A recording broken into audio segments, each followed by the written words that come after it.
Hi guys, it's Technology Laura, and today I'm going to talk to you about Mentimeter. So let's get started. The first thing you want to do is go to mentimeter.com. Then once you have logged in, you're going to click on My Presentations. The next step is to click on New Presentation. And you can title your presentation with anything that you want to call it and click Create. The next step is you're going to decide what kind of question type you want for your student. So there's many different options such as multiple choice, word cloud, open-ended, Q&A, ranking, and scales. I really like open-ended because that gives me the opportunity to see all of my students' answers at once.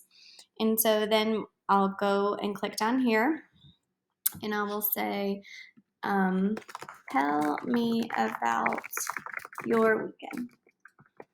And you have options to customize here. So you could show an image, enable voting, show instructions bar, layout, the text size. You can pick an image. So I'll click on the image. And then if I want any like GIFs right here, say I want a turtle, I'll just click on turtle and I'll save that. And then I want to hit done. And once I click on there, then you can present.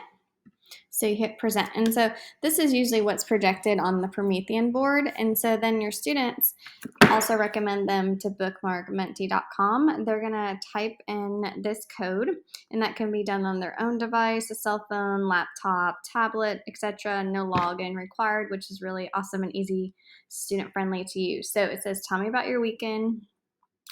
And so I am doing this on my cell phone so you can see the answer. And then it was fun.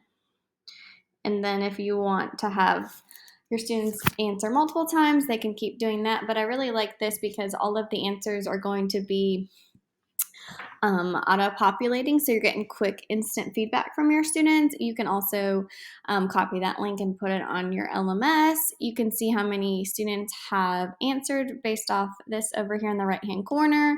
You can make it larger. So all in all, I really love Mentimeter.com because it gives you quick feedback from all of your students, and then you have so many choices to project the question with multiple choice, ranking, Q&A, short response. So be sure to like and subscribe this video and my YouTube channel to hear from me about more EdTech tips. Thank you.